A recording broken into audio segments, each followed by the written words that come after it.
It's where everybody expects you to win.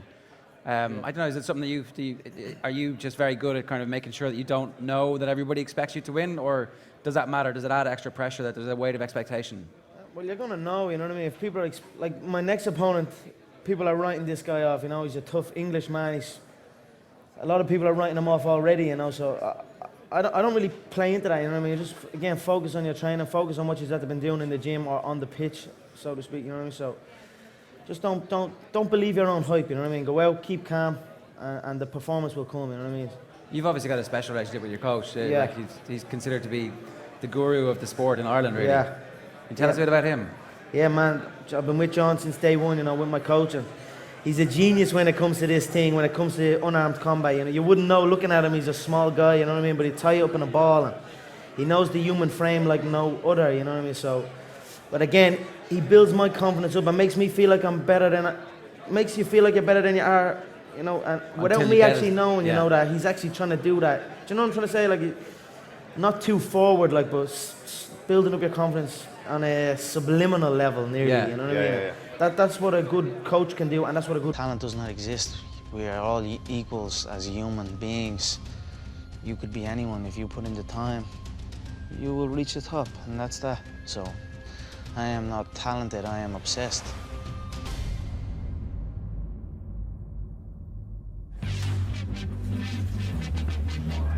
Give it up for the notorious Conor McGregor! There's two things I really like to do, and that's whoop ass and look good, and I'm doing one of them right now, and Saturday night, I'm gonna do the other. I'm gonna wipe out everyone in this division, I said that, and I will do it. He's a little short-ass twerp, and I look forward to punching a hole in his face. I'm gonna hand him my spit bucket, tell him to go back and spit shine that belt, and bring it back here as if ready for me to take it. I'm sitting up here with my feet on the desk. What's anyone up there gonna do about it? Not one of you are gonna do anything about it.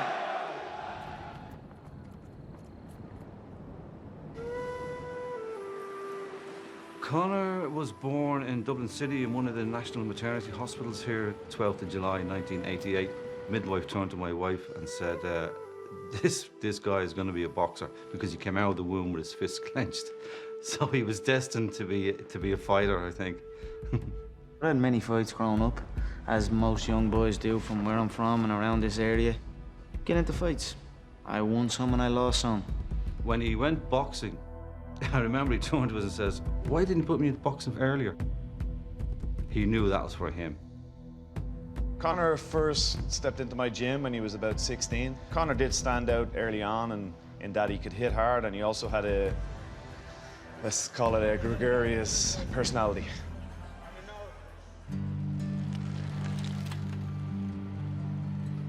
I was thrown into a plumbing trade. Give a about plumbing, didn't know anything about plumbing. I just went on that site because culture told me that that's what I have to do. I'd done it for a while, and then I realized this is not what I want to do. If this is not what I want to do, then what the f am I doing it for? And I walked out, 18 months in, maybe. There was a concern there for us, for his mother and father. We didn't know what he was going to do, to be honest with you. Early on, obviously didn't know what it was. I couldn't look to my mother and say, hey, this Irish man done it. I'm gonna follow in his footsteps, because there was no footsteps. I had to create my own footsteps and follow them. They were a little unsure at first, but they supported me, and they knew I would do it. If I said I'd do it, I'd do it, so. I was actually in Ireland, and people kept coming up to me and talking about Conor McGregor. Have you ever seen Conor McGregor fight? Have you ever heard of Conor McGregor? Well, I came back to Vegas and talked to the matchmakers, and they had heard of him. So I flew him out from Ireland. He and I went out to dinner. He told me he's on what's called the dole, which is basically unemployment over there. When I left that dinner, I said, I don't know if this kid can fight, but if he can even fight a little bit, he's going to be a huge star.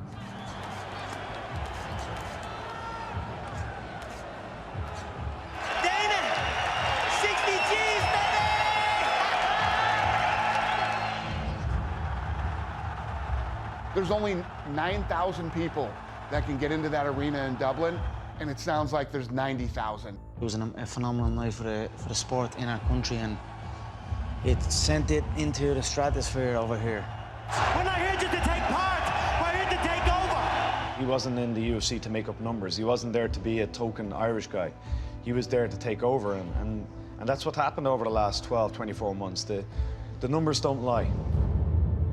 No pipe did hum, no battle drum did sound its red tattoo,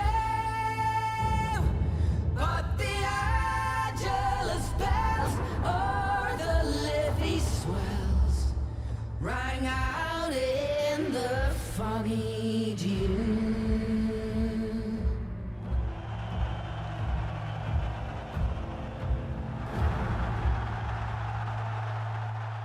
When Conor won the interim title and he beat Chad Mendes, I think it boosted the confidence of European fighters that they can compete at this level. You know, these guys will come up every once in a while that have that it factor, that thing that other people are attracted to. He speaks well, he's very funny, he's a home run. I'm the world champion. At the King of Dublin, yeah? You're looking at him.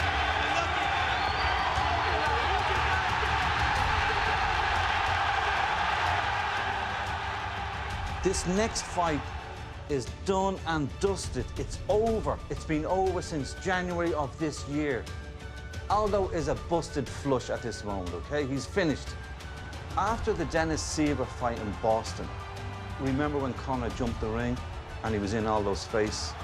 That moment, the fight was on. Conor McGregor is gonna crack Jose Aldo's skull.